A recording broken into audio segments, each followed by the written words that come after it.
মৰমৰ ষ্টুডেন্টস আজি আমি পঢ়িম ক্লাছ 10 ম্যাথ চেপ্টাৰ নম্বৰ 5 সমান্তৰ প্ৰগতি। তো ষ্টুডেন্টস এই ভিডিওৰ আগৰ ভিডিওবিলাকত আমি উদাহৰণ 1 পৰা 11 লৈকে পঢ়িছো। আজি আমি তোমালোকক 12 নম্বৰ উদাহৰণটো কৰি দিম। 12 নম্বৰ উদাহৰণত কি কৈছে চাবা, এটা এপি মানে এৰিথমেটিক প্ৰগ্ৰেছন মানে সমান্তৰ প্ৰগতিৰ প্ৰথম 14টা পদৰ যোগফল কিমান 1050। 14টা পদৰ যোগফল কিমান জানো আমি 1050 আৰু প্ৰথম পদ কিমান 10, তাৰ 20তম বা 20তম পদটো উলিওৱা। এই সমান্তৰ প্ৰগতিটোৰ 20তম পদটো আমাক উলিয়াব কৈছে, মানে ইয়াৰ পৰা আমি প্ৰথম ডিটো উলিয়াম, তাৰপিছত 20তম পদটো উলিয়াম। তো চাবা ষ্টুডেন্টস একেবাৰে সহজ অংকটো তোমালোকক কাম কৰি দিম চোৱা। তো ষ্টুডেন্টস আমি লিখি লৈছো যে দিয়া আছে এপিটোৰ S14 মানে 14টা পদৰ যোগফল কিমান জানো 1050। আমাক কেন কিমান দি আছে 14, এ কিমান দি আছে প্ৰথম পদ 10, তেনেহলে ইয়াৰ পৰা ডি টো উলিয়াম আৰু 20তম পদটো উলিয়াম, মানে এ 20 উলিয়াম। চোৱা প্ৰথমতে আমি যোগফলৰ ফৰ্মুলাটো লিখিম। আমি জানো যে কি জানো যোগফল Sn = n / 2 2a plus n minus 1 into d। So students Sn আমাক কিমান দি আছে 1050 দি আছে, লিখি দিয়া = n কিমান দি আছে 14 / 2 into 2a, a মানে কিমান জানো আমি 10 জানো, plus n minus 1 into d, n মানে কিমান জানো আমি 14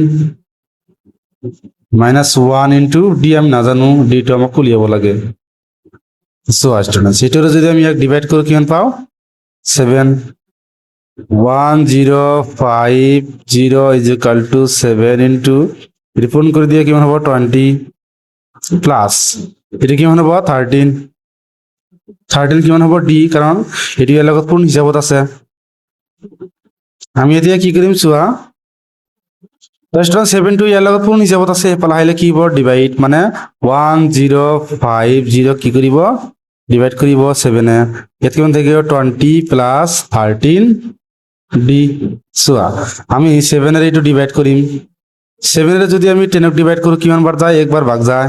ইয়াত কিমান বেছি থাকে 3 সংখ্যাটো 5 এৰ বাফালে বহাই দিয়া কিমান হ'ব 35 ক ডিভাইড কৰি কিমান জানো আমি 5 7 35। তাৰপিছত কিমান থাকিল 0 ক যদি আমি 7 এৰে ডিভাইড কৰো কিমান পাম 0 পাম। তেনেহলে কি পাইছো 150 = 20 প্লাস 13 ডি। তো সো স্টুডেন্টস আমাক লাগে কি ডির মান লাগে, এ 22 প্লাস আছে, এফালে আহিলে কি হ'ব -150 - 20 = 13 ডি। তো স্টুডেন্টস এটা মাইনাস করে দিম, কিমান হ'ব 130 = কিমান আহিব 13 ডি। তো আমাক লাগে ডি, 13 টো ইয়াৰ লগত পূৰ্ণ হিচাপত আছে, এফালে আহিলে কিমান হ'ব ডিভাইড, মানে 130 / 13 = ডি।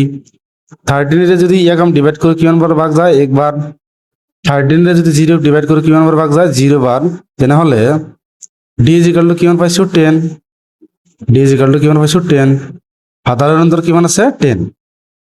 তো স্টুডেন্ট আমি কিমান পাইছো ডি পাইছো কিমান 10।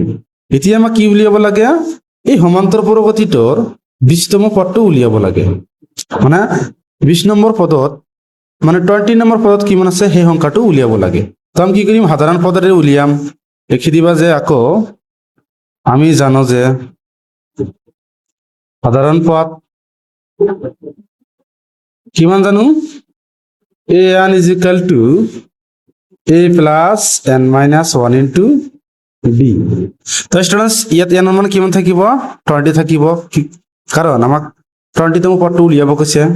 তেনেহলে a 20 লিখি দিয়া = a মানে আমি কিমান জানো স্টুডেন্টস, a মানে আমি 10 জানো, আগৰ পৰা আমাক দি আছে 10 প্লাস n, ইয়াত n মানে কিমান হ'ব 20 হ'ব, 20 - 1 into d আমি কিমান পাইছো অলপ আগতে 10 পাইছো, এটো ক্যালকুলেট করে দিয়া ইয়াত লিখি দিয়া a20 = এটো কিমান হ'ব 10 প্লাস 20 এর উপর 1 মাইনাস করলে কিমান হ'ব 19 into 10 এটা পূরণ করলে কিমান হ'ব +190 এতিয়া যোগ করে দিয়া 0 আর 0 যোগ করলে 0 9 আর 1 যোগ করলে কিমান হ'ব 10 হাতে থাকিল 1 1 আর 1 যোগ করলে কিমান হ'ব 2 তেনেহলে আমি কি 20 তম পদটো আমি কিমান পাইছো 200 পাইছো তোমালোকে লাস্টত লিখি দিবা যে তোমালোকে লাস্টত লিখি দিবা যে 20 তম পদটো হল 200 এটি হ'ব কি আমাৰ উত্তৰ তো স্টুডেন্টস ইয়ালৈকে কৰিবলগীয়া আছিল স্টুডেন্টস যদি ভিডিওটো ভাল লাগে চ্যানেলটো সাবস্ক্ৰাইব কৰি দিবা আৰু তোমাৰ মতামত কমেন্ট কৰি জনাবা থ্যাংক ইউ স্টুডেন্টস